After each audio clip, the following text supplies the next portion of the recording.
welcome to the stage, Mike Zakarian.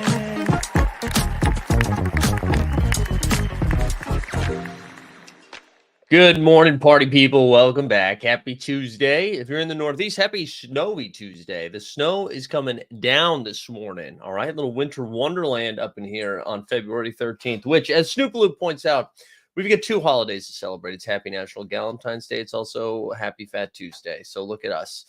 We got Jump Shoot in the chat. Common Man's here. Happy birthday, Jay and Ivy. That's nice. Reese is here. Veronica's here. Good morning to everybody. Hope you guys are having a good start to the day. You know what? I wouldn't say I'm not having a good start to the day. Slept through my alarm. So I'm all funky in the head right now. Coffee wasn't as hot this morning, even with an ember. Still didn't feel as hot. Also, don't know how I slept through my alarm because it said I'd been snoozing it for an hour, which means I have to physically snooze it, right? My phone was out of arm's reach. So I don't understand. Scientifically speaking, I don't get it. But we're back. We're back. You know who didn't sleep through his alarm? Victor Wembanyama. Insane night last night. Excited to talk about that. Timberwolves, they were impressive. A lot of fun basketball last night. If you're in the underdog streets with us, oh my goodness, we were close. We were close to finally hitting a nice little Monday morning NBA bit bank thanks to Sneeps with his call. I forget who shouted out Ant-Man's points, rebounds, and assists. We get the double-double out of Mobley, which we knew that was a good call because they took Mobley off the board. Like, you couldn't even bet the double-double with the Spice anymore. But it was Denny Avdia who just hurt us. He hurt us bad. Hurt us bad with the double-double. But good times all around. Yeah, Daniel Gafford, man. We'll talk about him as well. He just absolutely humming. We also had some fun yesterday, right? Let's look at this. We had a little tweet. Do some numbers yesterday, so we can check in on that. Hope you guys enjoy a little victory lap on tweet. So they announced yesterday that JJ Redick will join Mike Breen and Doris Burke on ABC's ESPN Finals broadcast team. And I just put out there, excited for JJ, but I think Doc would have been available by then. Talking NBA Finals, you're kidding me? But look at this. Can we turn this into money, huh? 17,000 likes. Come on. Can we turn that into money? Let's get some cash out of that, baby. Let's get some cash out of that. But yeah, that was announced yesterday. A couple of different announcements came out yesterday. Also, I realized we forgot to talk about Spencer Dinwiddie to the Lakers and Lowry to the Sixers. It looks like we forgot to talk about it because I don't think it matters. I know Lakers fans were like, actually, Spencer Dinwiddie's going to bring a lot of length and athleticism to the bench. Okay, thank you guys. Thank you, Lakers marketing machine. Best of luck. Good luck tonight against the Pistons. That's all I'll say. And yeah, Jeb Corp to the moon, who had won his Wembanyama. All right, let's what we're gonna do this morning. We might not go the full hour today, guys. We might not do it. What we're gonna do instead, we're gonna break down last night's NBA action. We're gonna make fun of the tiers and so rare rewards one more time. We're gonna get a little hype for the All-Star game weekend, and then we'll get on out of here. Because we got a lot of business to do. We got to get that fast break content up today. We got a Wemby video we got to work on. And then just a reminder too. So tomorrow's NBA bit will not be at 9 a.m. We'll do a show a little bit later in the day.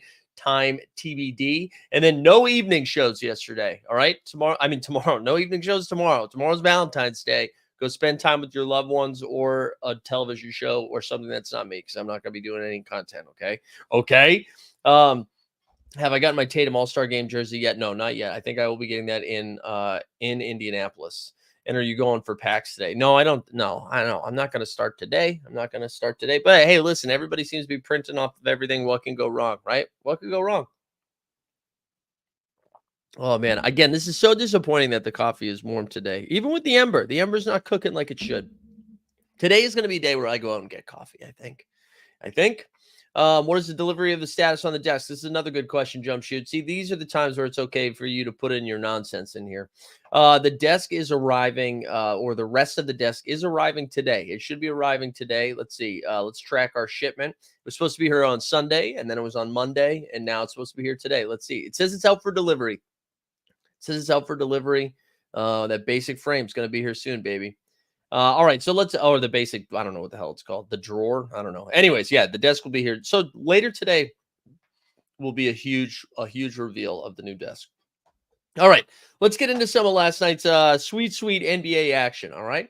we got to start with Wemby. Let's just start with Wemby. Let's get into it right now. And before, like, it was out of control. Also, I kind of feel bad for Grady Dick. Grady Dick, he is the one who put the shot attempt up that gave Wemby the 10th block.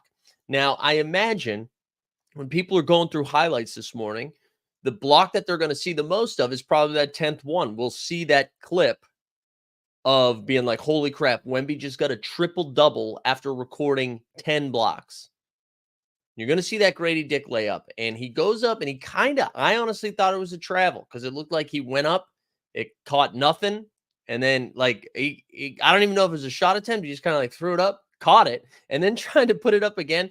And Wemby might as well have blocked it with his elbow, out of control. Like, it was just, and that was the 10th block. And unfortunately, that's going to be in the Grady Dick mixtape from his rookie season. Hassan Whiteside did it, no biggie. Yeah, dude. Shout out to Hassan Whiteside. I did not expect to see Hassan Whiteside Wembanyama comparison. Yeah, it's the first time. I believe it is the first time we've had a triple double with blocks since Whiteside did it, right? Which I think. Right, he got a triple double with it that time. But yeah, Whiteside out of control. We love to see it.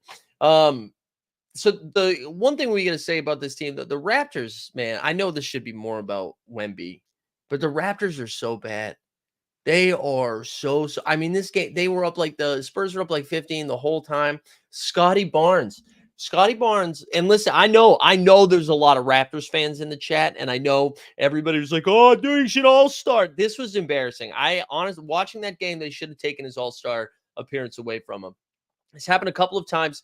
He was on kind of on the block, gave Jakob Poeltl a no-look pass that Jakob Poeltl kind of just was like, and fumbled it. And then Barnes like was shaking his head, did not run back on defense, just kind of was like pouting. And then the Spurs walked, I think it was Devin Vassell walked into a wide open three, knocks it down. Barnes from the field last night, 3 for 15, 5 turnovers. He had more turnovers than field goals made, 7 points, 9 rebounds, 9 assists. RJ had 13 and 5. Kelly Olynyk led the Raptors with 17. Devin Vassell had 25 and 6. But the story was Wemby, 27 points, 14 boards, 10 blocks. He also had 5 assists. So I know the No Dunks crew, Heat specifically, they got their 5x4 last night. Really just like good stuff. Hold on. Here we go. Clint Capella at 13, 19, and 10 blocks in Atlanta against Minnesota. There we go. Thank you, regulator. But yeah, I don't know what's going on. I mean, I know what's going on with Toronto. They traded their 2 best players. Like, yes, of course. This is kind of wild, though, to be they were at home against San Antonio. And shout out the Toronto announcers. I was listening to the Raptors broadcast feed. They, I forget the guy's name, but late in the fourth quarter was like, this team's getting annihilated, but their fans get their money worth with Wemby. Just like, I thought that was great. Thank you. I used him in my lineup because of your advice. You talking about Scotty Barnes? Yeah, I did. Hey, I used him too, man. He might be on the do not play list. He might be on the do not play list, or the do not fly list, because I can't do it anymore. This is like a month not a month. This is probably like 3 game weeks in a row where he's just been poo. Oh, Wemby. Yeah, of course play Wemby every time, baby. I'll gladly take credit for the advice to tell him to play Wemby. Yeah, I don't know what the Raptors do. I do think though, like, listen, I know the Chet Holmgren run was fun. I know we got a lot of sweet value on it, but I am mentally that bet has gone. Chet Holmgren for Rookie of the Year is gone. It's done. It's dead. It was probably inching towards dead for a little while now, but Wemby is leading rookies in every single statistical category, I think, except for blocks. I think they put that out last night. Oh, no, except for assists. So it's like points, rebounds, blocks, steals, everything but assists. He's leading for statistical categories for rookies. And listen, I know the Thunder, they're flirting with the 1 seed. They're going to host a playoff series in the first round. It's a fun story. Chet is awesome. Any other year, Chet probably wins Rookie of the Year. It's dead. It's done. It's Wemby. It's French. Okay. No one's sadder than I am because that bet looks so sweet, right? It was plus 850. Are you kidding? The value on that thing. But sometimes value is a loss, For you podcast listeners, that was a coffee sip. All right. We need to inject that into the veins this morning. All right, enough about that. It was kind of I can't believe that was the game that I watched most of last night, and it was because that's how good Wemby is. David Robinson had the last quad double in '94. Wemby has a chance to be the 5th player to ever do it. There was a part of me that I was hoping Pop, because I think he got it with like 7 minutes left in the 4th quarter, and there was a part of me that I was like, Pop, just let Wemby get out there, take out Trey Jones, let Wemby hit him with throwing some dimes, let him get there, but he wasn't going to do it. He wasn't going to do it. All right, let's get into some of the other gross games. Friday night. Wait, what the hell's going on, man? My phone number is definitely on the dark web right now. I've gotten so much spam in the last like 48 hours. I don't know what kind of sorcery Comcast did, but I've got people all over the country from Comcast calling me today. This was somebody named hello, my name is Grace from Redfish Technology, which sounds straight out of Jason Bourne. We are remote employees to work from home in their free time. Would you like more details? What?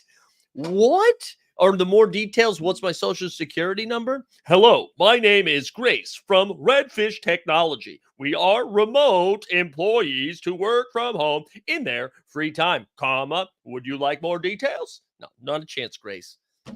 Not a chance, Grace. Anyways, let's get into some of these other games. So Halliburton came back. We were like, oh my God, Tyrese Halliburton, one of the best plays of the week. Played 34 minutes. We got that part right. That was maybe the only thing we got right. Ooh, Zakarian Jones says Grace is my sister's name. There we go. Zakarian Jones back in the chat. I feel like we haven't seen a first name Zakarian in a while. Good to see you. Every call we had about the Hornets Pacers game was pretty much wrong, except for Trey Mann. Which now I'm realizing I didn't write down his numbers, but Trey Mann got us 27 fantasy points, I believe, last night. Micic played a bunch, but did not do much. Halliburton had 13 points, 12 assists, 6 boards. Pacers, I don't know what was wrong with that Pacers game. I don't know if you guys watched it, but it just felt like they couldn't get over. They couldn't get over the hump. They were down. It was a close game, and the Hornets just kind of stepped on their throat there in the 4th quarter. Not really what you're used to seeing. Yeah, Grant was cooking last night. Grant Williams had 21 and 4 off the bench. Miles, that piece of shit Bridges, had 20, 10, and 7. The leading scorer for the Indiana Pacers, who again, I think we should have like most improved player, an all-star, and then most improved player, what the award should be, right? So we give it to Maxey. Congrats, Maxey, most improved this year. We got to give it to Aaron Nesmith. Aaron Nesmith has been balling this season, considering he was just kind of like a throw-in the Brogdon trade a year or two ago from the Celtics. He's like blossomed into like a real defender. He's a real scorer, a real three-point shooter now. He didn't lead the team. I'm sorry. He had 21 points, but he's been awesome for the Pacers. Miles Turner had 22 and 5. He did most of that damage in the 1st quarter, and then everybody was like, oh my God, can you believe it? How is this Miles Turner night? And then Miles Turner didn't really do anything the rest of the game. But 22 and 5. We already said Hallie, and then Siakam 18 and 5. Pacers have an opportunity to jump up in the East standings, right? Because you got the Heat that are banged up. We already saw like Duncan Robinson looks like he's going to miss tonight too. They signed my brother and my sister to play in their rotation tonight. It's just, are they missing Buddy? Maybe. Yeah, maybe. I mean, Buddy's playing way better for the Sixers than he did for the Pacers, but they had a chance to like catch up with the Sixers. Although the Sixers got a big win last night. We'll talk about that game next. And they're just slipping. It got me slipping. All right, here we go. Sixers and Cavs, 123-121. Sixers looked like I actually stopped watching this game. This is when I pivoted to the Spurs. Sixers had like a big double-digit lead heading into the 4th quarter. Into the last few minutes of the game, they were up like 12 or 14 or something. And then all of a sudden, this was a 2-point game down the stretch with the Cavs had a shot to win the game. Sixers hold on though, 123-121. Pretty balanced attack from Philly. The Oobs. That's for you, Sneeps. It's Coos, but Oobs. He had 24 and 3. Tyrese Maxey had 22 and 9. A few turnovers though, but it was the Buddy show, 24, 8 and 4. And then Mobs, guys, listen, Mobley's back, baby. We got to start taking Mobley seriously. Because the Cavs, I know they lost this game, but the Cavs have like figured out how to play, which is exciting. I think it's exciting for them. They're like, how do you play Allen and Mobley? They're figuring it out. Mobley had 14 points, 10 boards, 3 assists, and then 6 stocks on top of it. I think it was like 4 blocks and 2 steals or the other way around. So Mobs was balling. Allen with a big double-double. He had 21 and 10. Garland had a nice solid game too, 21 and 9. And then I wrote down Mitchell at 36-6, but I feel like that's wrong. So let me double check that. I feel like it was 26-6 because I remember looking at Mitchell's numbers. No, 36-6, 36-6. So good win for Philly, though. I mean, Cleveland, the hottest team in basketball right now. Oh, the desk has arrived. The desk has arrived. The hottest team in basketball right now when they were 19-1 going into last night's game. And Philly was able to get that win without Tobias Harris, without Joel Embiid. Yeah, pretty good win for them. So they should feel good since they were slipping. Bulls and the Hawks. This was kind of a fun game. Oh wait, Sneeps, this is good. Sneeps, this is good. PSA. I learned my lesson about betting last night. Oh no, I learned my lesson about betting on what the final score lead will be. Soon, some fucker on the Wolves hit a 3 to make the lead 21, and I needed 16-20. Yeah, that is a tough bet. That is a tough bet. Live desk unboxing. Guys, the box is like, let's see if you guys can see it like out the window. Let's see if you can see Bandy sleeping. So there's the desk right there. I think that's going to be heavy. I think that is going to be heavy. And I don't know if that's going to be, it might be good content for you guys, but I think that's going to be bad for me. Like, I don't think I'm going to enjoy that experience. You know what I'm saying? I also don't think I have the mental willpower to put that together. Yeah, we get some real snow. I wasn't kidding. Winter Wonderland up in this bitch today. Huh? We love to see it. We love to see it. All right. So I don't think we're going to do that now. We're just going to let that cardboard get nice and wet. And that'll be, oh yeah, dude, oh man, we missed the plow. We missed the plow. 2-man job, you'll pull something. No, it's going to be a 1-man job. So the frame's already set up. I just got to get this. I got to get it on the frame, but just walk it over, use the corners. No, man, come on. I'm self-aware. I'm also in sweatpants. I'm not giving you guys that show. That's behind the paywall. VIPs only. VIPs only for that. All right, but this is part of the reason why we'll probably only go like 35 minutes this morning. Bet Bandy likes the snow if he's feeling better. Yeah, he does like the snow. I got to tell you guys, man, he's been frustrating because he's got this double ear infection and he refuses to let us get that medicine in. And like, he's not a very active dog. Like when he sprints around maybe like 12 minutes a day. It's usually right after he poops, he flies around, right? I can't like get the medicine in him. And then he just takes off. Brutal.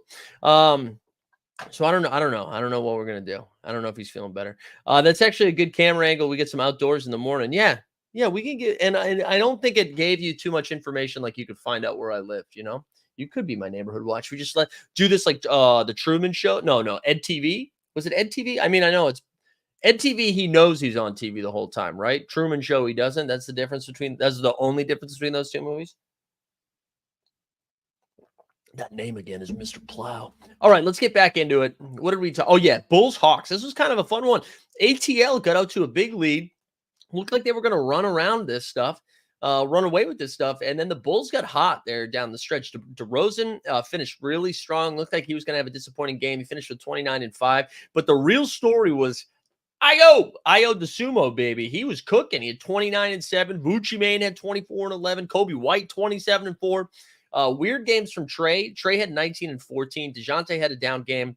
But who really cooked was the bench, and that's kind of what gave Atlanta the lead that like slowly slipped away. But DeAndre Hunter, again, when he's been active and healthy, he's been like a real basketball player for them. He had 23-6 off the bench, and then Bogdan, my favorite Bogdanovich, had 28-4. But this was, hey, you know what's exciting about this? Preview of the play-in games, okay? Chicago and Atlanta, get ready for that play-in game energy. But good win for Chi-Town. I think that we'll look at the standings in a second. Rockets, Knicks. Here's some controversy for you. So Rockets get up really big. Brunson was dog due in the first half. Absolutely takes over in the third quarter and in the fourth quarter. Knicks come storming back with just a few seconds left. I believe Brunson knocks down a shot, ties the game up 103-103. They get a stop. There's like 4 or 5 seconds left. They get a stop. Houston corrals an offensive rebound, goes back up again. They call a foul on Brunson. With like no time left. Time has expired. I think it was Jalen Green who was going to the line. And then I'll share a screen for this. This is some horse shit. Official Ed Malloy Official Ed Malloy in the reporter's pool after Jalen Brunson's foul on Aaron Holiday. It was on Aaron Holiday at the end of the Rockets win over the Knicks. He said, the contact which occurred after the release of the ball, therefore, is incidental and marginal to the shot attempt and should not have been called. What is insane about this is they reviewed it. This was a reviewable play. So I don't understand how they're able, the officials come together. They even go down to Secaucus, New Jersey and look at it together and still come to the conclusion that it was a foul, only then to, after the game, say it wasn't a foul. How does that happen? Because I think, and listen, I'm not a big fan of lying, but if you go that far down this path, Ed Malloy, you can't be snitching. You're just going to come out there and be like, yeah, absolutely, that was a Brunson foul. Have the NBA referees account, Twitter account, just do like a TikTok or something and then confuse us all again. Because I don't understand. I don't know. The process in which that went down makes no sense to me. You spend so much time on reviews throughout the entire game. I don't understand how this is why this whole thing exists. It's not so you can get an out of bounds call right with 9 minutes left in the second quarter. It's so like when the game is on the line and a call looks a little off, you take the time, you go to Secaucus, get Adam Silver on the phone. So it's nuts to me. Like if you want to keep the call, wait, but didn't they review it? Steve, am I wrong here? Didn't they review it, Steve? Sneak said they had already used their challenge. If they had challenged it, it probably would have been overturned. Because I was because I couldn't watch this game on TV because I'm in New York, so I can't watch it on League Pass. But I thought as I was following along on the Gamecast, it said that the call was reviewed. They were looking at the refs, did not care about the actual contact. They reviewed when the but that was but the report, it says the contact which occurred after the release of the ball. So that feels like, I don't know, maybe I'm confused. Either way, that's awful. That's awful. Awful stuff. Anyways, poor Knicks. They'll be fine. Houston gets a much needed win. Brunson ended up with 27-7, I think it was, right? Was it Brunson? Yeah, 27-7. Dante DiVincenzo, 23-5-4. Boyan had 15 off the bench. Josh Hart, 17-11-5. Hart continues to play really good basketball. Amen. Thompson had 8 points, 13 boards, 5. There was another 5x4 for Skeets. I hope somebody sent him that. 8 points, 13 boards, 5 assists, and 5 steals. Şengün a little rusty after that back injury at 18 and 6. Oh, you know what? We've gone this far. It is kind of funny that we haven't talked about Milwaukee. That the day that tweet popped off making fun of Doc Rivers in Milwaukee, the Bucks go into Denver and just beat the pants out of them. For Denver, Jokic, I'm about to say Jamal Murray got hurt, didn't return to the game. It did not matter, though. It did not matter because I don't want that to be the story that they got hurt, and that's why they lost. Giannis was incredible. The Bucks were up big before this. They won 112-95. Giannis, 36 points, 18 boards, 5 dimes, and he was the only one that showed up. Like Dame only had 18. For Denver, Jokic was the only one that was there last night. He had 29, 12, and 8. In that first quarter, it looked like it was going to be a fun game. It was like a little bit back and forth. I'm like, all right, cool. We'll tune into this. And then at halftime, I think they were down 16. And then KCP and Jamal Murray didn't return to the game, and that was a wrap. Once that happened, it was toasties. But good win for Milwaukee Bucks. They needed it. The vibes are bad in Milwaukee. They now pick up a game on the Cavs, too, so they're almost back to the 2 seed. So that good for them. Good for Milwaukee. Oh, yeah, we got a Şengün wedgie last night, too. Yeah, the wedgie pace is on fire, which, again, we got to talk about that with the Knicks. Oh, man, sorry. Pack Trip's replying to me in tweets. Hold on. We got to see because it seemed to be about wait, what's this? Collectible values, maybe. Oh, okay. No, Pack Trip. People were talking about, we'll save it. We'll save it here for a second. Oh, Chai wants his house Top Shot doing nowadays. You know what, Chai One? I'll actually tell you. For the first time in a long time, it seems like people are having a really nice time and making some money off of it. All of those packs seem to be profitable now that you can sell packs on the marketplace. I know Jeb saying he was printing over there. I've been playing have been monitoring the fast break game, the fantasy game, but I haven't been breaking down. I haven't been breaking down the top shotties, but people are making money over there again. So, oh wait, hold on. That's a perfect opportunity to do a little video though. Am I right? Perfect opportunity for not financial advice. None of this is financial advice. Do what you love what you do. something like that, right? Veronica, yeah. Hey, listen, I finally came back and looked at this before we finish the rest of last night's action, because I talked about it a little bit yesterday with Stan. So I went back and looked at it.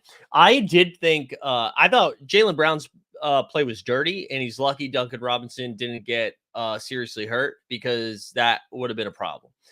However, I also thought what Duncan Robinson doing was pretty shady. Like he was hanging on to the arm. He was hanging on to the arm. So what Jaylen did was way worse. It was definitely in retaliation of what Duncan was doing. I wouldn't call that like solid defense from White Gumby, Duncan Robinson, Mr. Pixar. But that was definitely shady what Jaylen did. So there you go. Oh, Stan is back up, baby. Stan was lurking in the shadows. Wait, he's like, when do I make my return to the chat? And there he goes. Jalen's a clown. Might have to jump back in, keep seeing pack drops, but I haven't bought anything in a few years. Yeah, I haven't either. I haven't bought anything in a while. Ron's saying, but he's saying they always play dirty. I'd like an example. I think I think with the Heat and Celtics, they have had an example, like what Dwayne Wade did to Kelly Olynyk, right? No. Dwayne Wade did it to Rondo, right? Like nobody ever talks about how dirty that play was with Wade back then when Rondo broke his elbow. And there was a similar play to the Jaylen Duncan Robinson thing, but they're not. I wouldn't call them dirty. No, I don't think they're. I think that's just their rivalry. And Jaylen Brown is usually pretty good with his words. I think was probably a little bit heated up and maybe a little embarrassed, because he knew what he did was a little shady, and so he was kind of trying to justify his actions, maybe, or just a little defensive. But yeah, I don't know. Duncan Robinson is Sheen Estevez. That's great. But yeah, I don't think Miami's dirty. I think that was a wild statement. But thanks for bringing that up, though. I forgot to go back to that. Yeah, so good win for Milwaukee. Let's go. New Orleans beat the Grizzlies 96-87. This game sucked. There's nothing really to talk about. Herb Jones had 5 steals. That's fun. We had like 3 or 4 guys last night with 5 steals. How about that, huh? Big steal night. Zion had 14 and 5, Ingram 16 and 6, Herbie had 17 and 9, and then the only Grizz that we talk about is Jaren Jackson Jr. at 22 and 6. Scottie Pippen Jr. was cooking early, and he had missed the game because of a back injury, came back, and then left this game with a back injury. So that sucked. That sucked if you played Scottie. Also fun seeing Scottie like do some stuff for Memphis. That's good. All right, couple games left. Mavs beat the Wizards 112-104.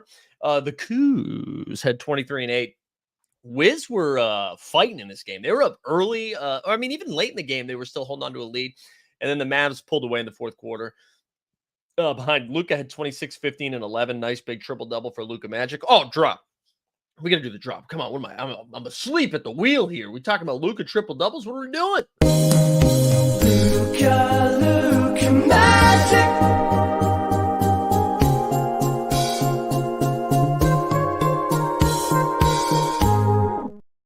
Oh, there you go. Common Man got a fast break double. I also realized I forgot to do the VIP stream yesterday, and I apologize. I had too many shows yesterday. I lost track of time and videos. Tyus Jones had 14 and 16. 16 dimes from Tyus. Denny had 25 and 7. Kyrie 26, 7 and 4. But the guy to talk about, Daniel Gafford. So they started Gafford and PJ in that squad, which I thought was pretty interesting, which just shows you that PJ is an upgrade for their 4 spot. And I think that's great. I'm excited to see this team full strength. I'm curious if they have Lively come off the bench or Gafford come off the bench. But I mean, Gafford, last night's action, right? 16 points, 17 rebounds, and 5 blocks. I think he had like 9 boards in the first quarter. Pretty crazy. Pretty good stuff from them. But Dallas should feel good. I mean, I know they're playing Washington. They're supposed to play Washington, beat Washington. Why was this game close? But still figure. Oh yeah, God, man. See, I told you guys I'm asleep. I'm asleep at the wheel. Let's get some PJ. PJ Washington.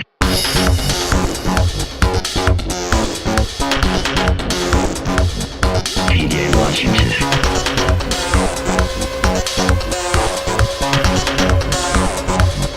PJ Washington. Yeah, and Common saying Derek Jones Jr. back to the bench. Yeah, I think that's good. I mean, you guys have depth, and like maybe in certain matchups, Derek Jones Jr. will start over PJ or Maxi Kleber. Like you have a lot of options, and you can also like you don't have to play any of those guys 35 minutes. You know what I mean? Like you can have you like, oh, Maxi's knocking it down today. We're gonna just 18 minutes spread across all of them. Like you get a lot of different options. It's going to be I'm excited to see what Dallas can do. I don't know like what their ceiling is. Like I really do think that 5-6 spot is kind of where they just because of how far ahead the top four are. But I would be curious to see them play in oh man, I think is the desk gone? Maybe Kelsey dragged it in. She's leaving for work. I am curious to see how they're lock up with teams in the playoffs because I do think when you have guys like Luka and Kyrie who like Luka can win you 2 or 3 games on his own, Kyrie can win you a game on his own, and then all of a sudden you're like that's all you need, right? So excited to watch this team in the playoffs. Speaking of playoffs, Warriors, the red hot Golden State Warriors take down the Utah Jazz 129-107. I believe this game was in Utah too, which is always a tough win. Excuse me. Curry had 25, 10, and 6. Clay had 26. Draymond almost with a trip dub. He had 12, 10, and 8. Laurie Markkanen had 19 and 6. Sex God, Colin Sexton at 22, 6 and 5, and Clarkson 22 and 4. Golden State, though, just trucking along, baby, continuing to get their W's, continuing to move up the standings, just one game at a time. I think they're like 8-2 in their last 10. What is the number? 7-3 in their last 10. They've won 5 in a row. They're now only a half game back from the Lakers and only 3.5 games back from the Kings and the Mavericks, who the Mavs are in better shape, but the Kings are a little bit slower. Regulator said the Super Bowl most watched TV show ever. Yeah, well, you know what? What's interesting about it is they keep tinkering with the how they track who's watching the game. So they're doing this. This is not to get all conspiracy theory, but right, they make money based on advertisements and advertisement. Like the reason those advertisements cost so much is because of how many eyeballs are on it, right? And we don't have a lot of shows like we did 20 years ago where millions of people would watch at once, except for live sports, except for the Super Bowl, Taylor Swift, all those things, right? And so, yeah, I'm sure those numbers like are mostly legit, but what is it called? The Nielsen? Whatever the rating system are, they even say it. They're like, oh yeah, we have to tweak it to make sure we're understanding who's streaming in there. So I think the numbers are cooked. I think the books are cooked. Anyways, there you go. That's conspiracy corner. Good win for Golden State. Last game of the night, the Minnesota Wolves, baby. I would mention at the top of the show. They win 121-100 over the Clippers. And I wanted to pull an excerpt from Tom Ziller's Good Morning It's Basketball, which I highly recommend if you are a fan of reading basketball newsletters. It's really good. So here we go. Ready? This is from Tom Ziller's Good Morning It's Basketball. All season, the Wolves have aced their test games. You put a high-level opponent across from them, and they raise their level of play. Coming into Monday's test game against the Clippers, the Wolves were 7-4 against top 4 seeds in either conference. They had beaten all of the 4 top seeds in either conference at least once, with the exception of the Cavs, who they just haven't played yet. So pretty impressive stuff from Minnesota. And I think and they had been playing like 500 basketball, 6-4 in their last 10 type energy for the last couple of weeks, right? And so this was like a pretty big show up for it game, and it was on the road. And we get the Ant game. He had 23, 8 and 7. Cat had 24 and 4. Rudy had 17 and 10. And they just didn't allow the Clippers to get going. And like Paul George had 18, Kawhi had 18, Harden had 17. They just didn't let them get going. And again, I think that's why, like, I know no one wants to give Minnesota the credit to make a real playoff run. It's like, well, we've seen them do this before where they crap out. Like, let's say them actually win a playoff series. I think what is different about this Minnesota team is that they are like top 5 in defense, and that is something that travels in, and that's something that plays well in the playoffs. So I do think Minnesota's legit. I think they have a real shot at making some noise in the playoffs. Now, it might be just win one round and you lose in the second round, and I still think that would be a success for this Minnesota team because the second round means you're playing most likely one of Denver, the Clippers, or OKC Thunder. So it's going to be, it's going to be tough no matter who you get in the second round. The West is going to be wild. Even for the East, I think the East will be tough, but not nearly as tough as the West. But that's it for last night's action. Let's just like quickly we'll look at the standings, see if there's anything fun over there. I know we did it yesterday, so we don't have to spend too much time over there. Ooh, regular saying the Daily Show was really funny last night. Okay. All right, that's good. Maybe I'll check it out. Maybe I'll check it out today while I'm working on my next video. All right, so we didn't see too much movement last night, right? I said the Bucks gained a game on the Cavs, right? So there's just one game back. Knicks drop another game, so there's a 2-game gap between the Knicks and the Cavs. The Sixers now only a half game behind the Knicks, which it seemed like the Sixers were going to free fall. It's a pretty big win for them. And the Magic, with the Pacers losing, slide into the 6 hole right there. And then you got Pacers, Heat, Bulls, and Hawks. Bulls only 2.5 games back from the Heat and only 3.5 games back from the 6 seed, which is something to keep an eye on. I don't think they can really make that run, but something to watch. In the West, you see Timberwolves are by themselves in first place. They got a game lead on the Thunder and a game and a half lead on the Clippers and the Nuggets, who both lost last night. Pels moving in the 5 seed, half game ahead of the Suns. And then you've got Mavs in the 8 seed, tied with the Kings in the 7 seed, but both just a half game back from the Suns. And then you got Lakers at 9.5 out. They are in the 9 seed, and then the Warriors just a half game behind them. And then you see the rest of the West is kind of slipping down. So there you go. Look at the L10s of the West is insane. I know, right? Wolves are 7-3 in their last 10. Thunder 6-4. Clippers 7-3. Nuggets 6-4. Pels 6-4. Suns 6-4. Kings 6-4. Mavs 7-3. 6-4 for the Lakers. 7-3 for the Warriors. Who's got the biggest winning streak right now? Celtics are 4 in a row. Is it the Mavs are 5 in a row? Warriors are 5 in a row. Good to see. Good to see. Wolves have to do well this year. The salary situation is about to get Suns crazy unless they move some folks. Their window is smaller than expected. Yeah. The salary thing is going to be a real issue, especially when that second apron starts cooking. We got a couple of fun games tonight, right? On a Thursday going up. On a Tuesday, we've got Boston at the Nets. We've got OKC at Orlando. That's a TNT game. Miami and Milwaukee would be fun, but Miami's missing so many guys. Although Tyler Hero should have a night. Sacramento is at Phoenix at 10 o'clock. Minnesota at Portland on a back-to-back. And then Detroit at the Lakers. All of the Lakers players are questionable, it looks like, tonight.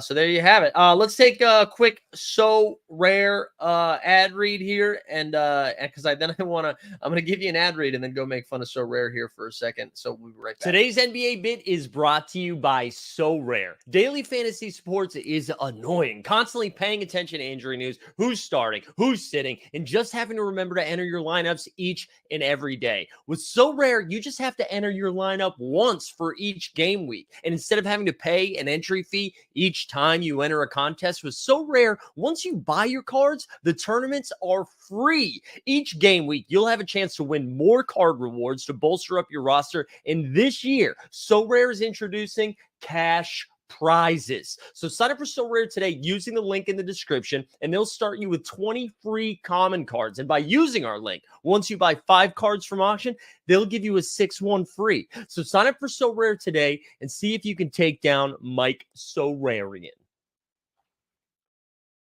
All right, we're going to head over to the So Rare Rewards. If you are a member of the VIPs yesterday, Live After Dark was a lot of fun. We went through and took a look at this. This is where we noticed it. So here's your tier 1. So I'm looking at the rare contender. Here's your tier 1s. Anthony Davis, makes sense. Ant-Man, Chet Holmgren, Fox, even Brandon Miller. I get it. He's a rookie. He's been on fire. Booker, Sabonis, Mitchell, Cat, Tatum, Giannis, Luka, Jokic, Paolo, Halliburton, Trae Young, Wemby, Maxey, SGA, and then some motherfucker's going to win an Asar Thompson. And Asar Thompson, who, he's the 5th best player on a team that's won 8 games this year. He's not really a fantasy god. Sometimes he starts, sometimes he comes off the bench. And I get it. I know I already did a rant on this, so I'm not going to go too deep into it. It's just and I don't understand the background, the coding that needs to happen in order to make any changes. But I got to imagine when they run it, right? They run it and they look at it. And all you got to do is put some eyeballs on it and be like, hey, you know what? Maybe we knock Asar Thompson down to a tier 2. And I tweeted this out, and this is what Patrick was replying to. Shout out Cam. He said, collectible value is maybe lumped in. It's a rookie, limited rare, super rare. I lost my common rookies last season, but the rest of the tiers roll over to the next season. And I think that's just not what this game is. You know what I mean? I'm sure they're going to say, oh, collectibles, collection bonus rookies, it's shiny. But that's not what it is. Like when you look at the rest of the guys in there, It is all it should be based. It should be performance based. And once again, you have to break it down where you have to. It can't be reactionary. Like just because maybe Asar Thompson maybe went for a lot in auction, that doesn't mean that's what it's worth moving forward. Uh, and I so and like make because it might have been a home run play like 2 game weeks ago, but what are we doing? Like, why would you put that in a tier one? And again, why can't you move it down? Congrats on the Ant overrun. Yeah, thank you, Sean. Though that we almost got there. The Denny one didn't get there. But it's just frustrating. It's frustrating because like that is such a clear leak in the game. It's such a clear hole, and it's hard to defend it. And I don't know. And like it's not like it hasn't been brought up. And I'm sure they're going to say, listen, hey, we don't have the manpower to break this down. We don't have the manpower to make these adjustments. Well, then the algorithm's broken, and you have to figure it out. And their response is always going to, and they're never going to say it publicly. But if you win a tier one and you get a Sar Thompson, you can do a ticket or reach out to them, and they'll swap it out. Like they have 3 days; they're allowed to swap it out or something like that. Which like okay, cool. But it's hard to talk about the product when you're like, good luck winning this Asar Thompson for your tier one. And that was the only glaring one that stood out, but it is brutal when it's in tier one. I mean, that's unacceptable. Like tier two, whatever. Yeah, I feel like it still sucks, but like I guess if you won, you look at Bam, Shingun, Beal, Ingram, Cade, Dame, Cam Thomas, Garland, Murray, even D'Lo, Mobley, Wagner, Jalen, like all these guys pretty playable. And then you're like, okay, Bilal Coulibaly, Amin Thompson, who are playable like right now, but that at least kind of makes sense. Trace Jackson Davis hasn't played in like 2 weeks, right? TJ Davis is like out of the rotation. But somehow he's still a fucking tier two. Like I don't understand. I don't understand. So I hope they're able to fix this soon. As for my lineups, I think we're pretty much dead in the water because Scotty Barnes does play the Pacers in his next game, so maybe he gets there. But I don't know. It was pretty frustrating. Like Micic only got 8, which is still double his cap, which is good. Hallie with 38, Markham 31, just like tough stuff all over the place. But anyways, a little bit frustrating when it's been brought up time and time again. So there you go. Veerman, if you're watching, see, I make fun of both of them. Sean says I got Pajemski common recently, was pretty happy with it. There you go. Yeah, no, it's not all of them. It's just like what's frustrating is like all it takes is someone to look at it before it's published, and you'd be like, as Big Bird would say, one of these things is not like the others, right? And you see Anthony Davis, fucking Tatum, Luka, Jokic, or Asar Thompson, and like you gotta be able to see that. All right, let's go over to pick'ems. We'll make a pick'em and then we'll get on out of here. I don't really know I guess Sacramento Phoenix would be the one that's most interesting. What's Sabonis's points, rebounds, and assists? Because he should have 13.5 rebounds there. Actually, if this triple double was 1.25, I'd smash this. But 42.5 points, rebounds, and assists is the easiest click here. Because Phoenix is so bad against bigs. So Sabonis is how we're going to start with points, rebounds, and assists. I don't know if anybody else has any leans for today, but the Sabonis one was the one that I wanted to target the most. Let me see. What are the other games that I mentioned we had today? Miami, Milwaukee. I guess we could look at Tyler Hero's numbers. My only concern for this is that if Milwaukee runs away with this, it could be a problem. But no Terry Rozier, no Josh Richardson. I kind of like just the points on Hero. Hero had a bad game against the Celtics, and I think it was like 17 points that he ended up finishing with. He gets the Milwaukee defense. He's at least what's his first half points? Let's actually look at his first half points. No first quarter, no first half stuff. 7 first quarter points is too many. All right, so 23.5. We'll leave it there. And then Jaime Jaquez. Yeah, I'll go with that. I like Jaime too. What's his points? 13.5. We just need him to knock down a couple threes. There we go. We'll just call it there. So this is what we're going to run with. 10 to win 60. You go Sabonis, 42.5 points, rebounds, and assists. Tyler Hero over 23.5 points. Jaime Jaquez over 13.5 points. Oh, did he? Yeah, you're right. I'm sorry, Stan. He did have 23. I remember I'd bet him to go in that game to go over. It was like alt odds was like 30 or something like this. All right. Sean said, I'm really curious about De'Aaron Fox. He's going to have a big breakout. So I saw Kevin O'Connor. Let me find that tweet. Kevin O'Connor had a tweet about this yesterday, I think. that I thought was pretty interesting because I was of the mindset that I think De'Aaron Fox is hurt, but it doesn't. He had an interesting point about his 3-point shooting. So let me share that screen. Give me 1 second so we can give KOC his correct props here. He said, "Oh, what's up with Fox? His first 26 games." 36 points per game, 53% from 2, almost 40% from 3. Usage was 32%. All right, so last 20 games, 21 points, so 9 points less per, or 8 points less per game, a few percentage points down, 6 percentage points down in the 3-point shooting. Shooting slump, maybe, but I'm worried in the early season, 3-point shooting success might have just been a hot streak. Is it a regression towards the mean? 33.6 from 3 is in line with his 33.2% for his entire career. Fox may need to cut down on his new higher volume of threes and pick his spots. Getting to the rim more often would help too, especially since Sacramento is a low at the rim rate, but worse perimeter shooting doesn't explain his struggles elsewhere. As Kings fans know, watching the games of late, it's been strange. So there's some like shooting evidence behind it. I think I'm of the mindset, correct? Because Fox was off to an insane start, got hurt, looked okay when he came back, but maybe he's just dinged up a little bit more. But I am more of the mindset with De'Aaron Fox where I'm just gonna wait till he gets there.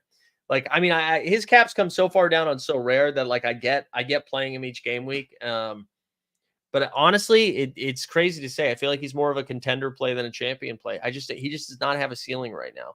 I feel like we've gotten 1 out of every like 9 games he pops off lately. So I'm not really messing with it. But I think that's going to do it today, boys and girls, or however you identify. We got to 47 minutes in. 47 minutes in. We love to see that. Thought it was going to be like a 35-minute show today. So you get 12 extra minutes of some sweet, sweet content. Do me a favor. Go subscribe to all of our freaking channels. Go get Team Hold Sports, Team Hold So Rare, Team Hold Live. Hit them all up so we can make that sweet, sweet money so I can make my oversubscribers some cash. You know what I'm saying? But yeah, that's it for content today. Unless the Team Hold Sports video comes out, or unless you're a Fast Break VIP, we're going to fire that up in a little bit later today. We'll have a value hunting episode drop tomorrow. No live before lock this weekend, or like Friday, because it's the All-Star game weekend stuff. So, and I'm going to be in Indianapolis for the All-Star game. So get excited. But I hope everybody has a nice day. If you're in the Northeast, enjoy that snow, baby. Enjoy that snow. All right, have a good day. We out.